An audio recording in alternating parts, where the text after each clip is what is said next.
Good afternoon friends, me Shivani Patil youth I S मराठीमध्ये आपलं स्वागत आहे। इथं आपण डेली करंट अफेअर्स डिस्कस करत असतो। यूपीएससी प्रिलिम्सच्या दृष्टिकोनातून ज्या काही महत्त्वाच्या रोजच्या घडणाऱ्या चालू घडामोडी असतात त्याचे महत्त्वाचे पॉईंट्स मी इथे तुम्हाला रोज सांगत असते। ओके, तर बघूयात आजचे महत्त्वाचे पॉईंट्स काय आहेत। तर पहिला पॉईंट आहे भारत बांगलादेश संबंध। तर इंटरनॅशनल रिलेशनशिपमध्ये तुम्हाला या रिलेटेड क्वेश्चन येऊ शकतो। तर याचे बघूयात महत्त्वाचे पॉईंट्स काय आहेत। तर हल्दीबाडी आणि चिलाहाटी रेल्वेमार्ग पुन्हा कार्यरत। 17 डिसेंबर 2020 रोजी झालेल्या आभासी द्विपक्षीय शिखर परिषदेदरम्यान पंतप्रधान नरेंद्र मोदी आणि बांगलादेशच्या पंतप्रधान शेख हसीना यांच्या हस्ते भारतातील हल्दीबाडी आणि बांगलादेशमधील चिहाहाटी या ठिकाणांना जोडणाऱ्या रेल्वे मार्गाचे संयुक्तपणे उद्घाटन झालेलं आहे आणि लोकांचे परस्पर संबंध वृद्धिंगत करण्याच्या दिशेने हे एक प्रमुख पाऊल देखील उचलले गेलेले आहे। ओके, तर खूप महत्त्वाचा असा हा पॉईंट आहे। हल्दीबाडी आणि चिलाहाटी रेल्वे मार्ग पुन्हा कार्यरत करत 17 डिसेंबर 2020 रोजी झालेल्या आभासी द्विपक्षीय शिखर परिषदेदरम्यान पंतप्रधान नरेंद्र मोदी आणि बांगलादेशच्या पंतप्रधान शेख हसीना यांच्या हस्ते भारतातील हल्दीबाडी आणि बांगलादेशमधील चिलाहाटी या ठिकाणांना जोडणाऱ्या रेल्वे मार्गाचे संयुक्तपणे उद्घाटन झालेलं आहे आणि लोकांचे परस्पर संबंध वृद्धिंगत करण्याच्या दिशेने हे एक महत्त्वाचे पाऊल देखील आपण बोलू शकतो। ओके, तर या नव्या मार्गाचे नेमके फायदे काय असणार आहेत। तर हल्दीबाडी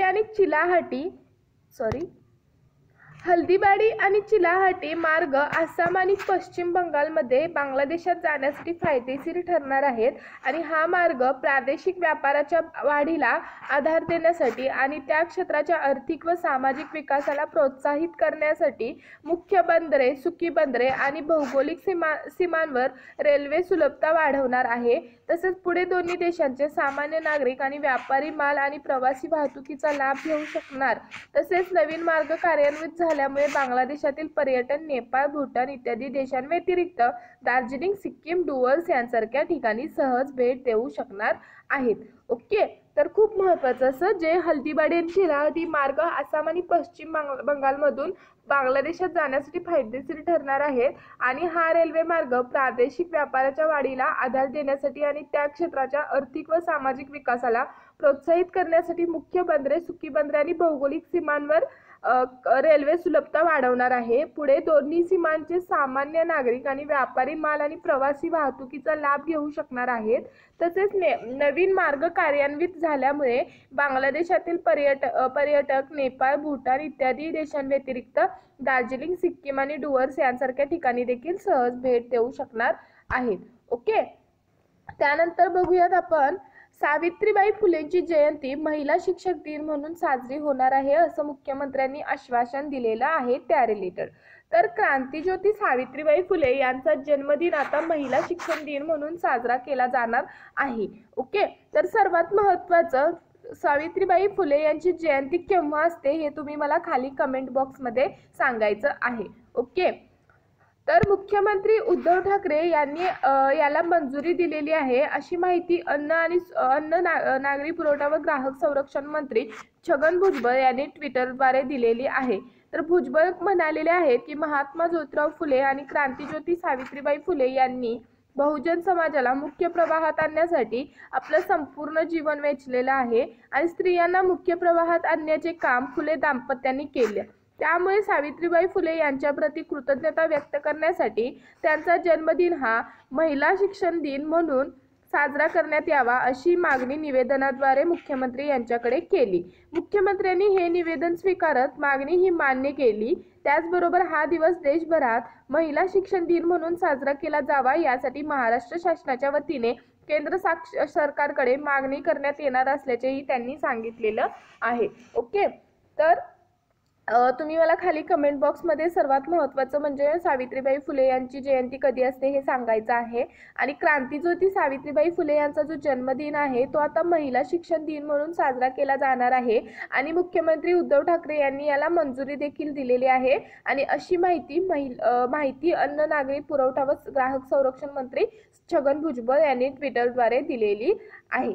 ओके, त्यानंतर आपण बघणार आहोत पुढील 2 वर्षात टोल नाक्यांपासून मुक्तता, नितीन गडकरींची मोठी घोषणा. ओके, खूप महत्त्वाचा असा हा पॉइंट आहे. तर केंद्रीय रस्ते वाहतूक आणि महामार्ग मंत्री नितीन गडकरी यांनी रस्ते वाहतुकी संदर्भात मोठी घोषणा केलेली आहे. पुढील 2 वर्षात टोल नाक्यांपासून मुक्तता होईल असं नितीन गडकरी यांनी जाहीर केलेलं आहे. आणि पुढील 2 वर्षात महामार्गांवर कोणताही टोल नाका नसेल. यामुळे वाहनांना पैसे भरण्यासाठी थांबवण्याची किंवा वाहनाची गती कमी करण्याची गरज नाही असं नितीन गडकरी यांनी सांगितलेलं आहे.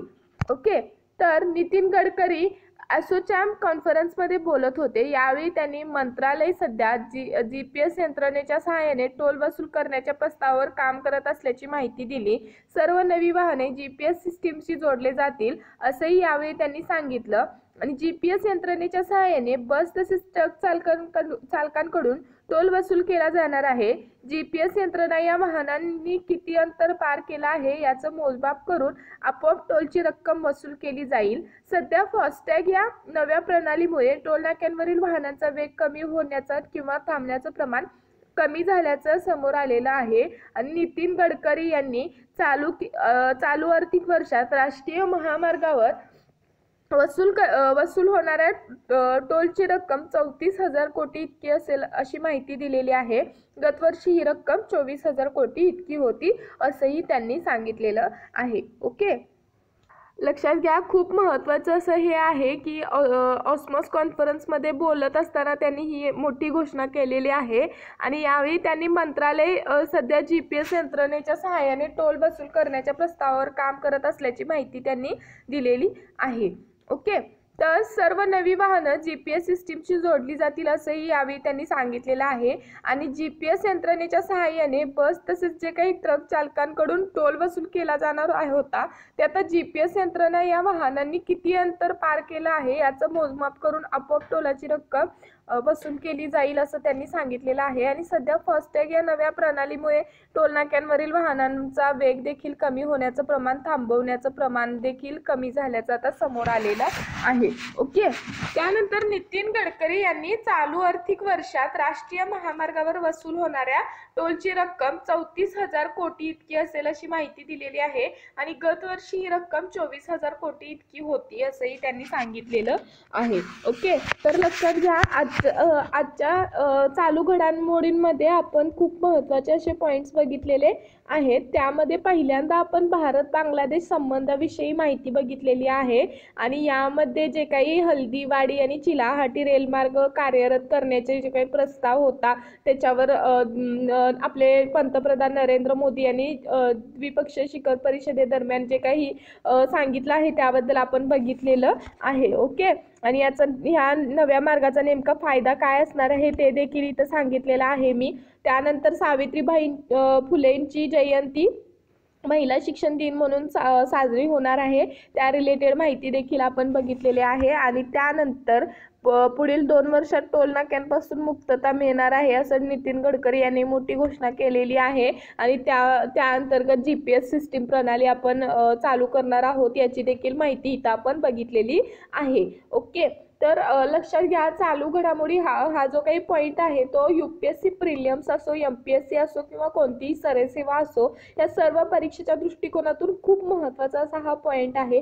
प्रत्येक एक्झाममध्ये करंट अफेअर्स हा टॉपिक अनिवार्यच आहे, त्याला कोणताही ऑप्शन नाही. त्यामुळे ही लेक्चर सिरीज तुमच्यासाठी खूप अशी महत्त्वाची आहे. यामध्ये चालू घडामोडी रोज थोडा करत तुमचे चालू घडामोडी आपण इथं कंप्लीट करून घेत असतो. ओके, तर तुम्ही जर चॅनेलला सबस्क्राईब केलं नसेल तर सबस्क्राईब करून घ्या. यामुळे रोज जे काही व्हिडिओज येत असतात जे एक्झामच्या दृष्टिकोनातून खूप महत्त्वाचे असतात त्याचं नोटिफिकेशन तुमच्यापर्यंत येईल. आणि ही लेक्चर सिरीज जर तुम्ही रोज बघत राहिला तर आय एम शुअर की जे काही चालू घडामोडीचे पार्ट्स आहेत ते तुमचे इथे कव्हर होऊन जातील. त्यासाठी तुम्हाला एक्स्ट्रा एफर्ट्स घेऊन वेगळं काही करण्याची गरज नाही आहे. ओके, आणि जे काही न्यू कमर्स आहेत जे आत्ता MPSC किंवा UPSCची तयारी करत आहात त्यांच्यासाठी तर खूप महत्त्वाचं आहे की रोजच्या रोज त्यांचं करंट अफेअर्स कंप्लीट होत जाईल. ओके, तर ही सर्व माहिती आजच्या लेक्चर सिरीजमध्ये आपण बघितली.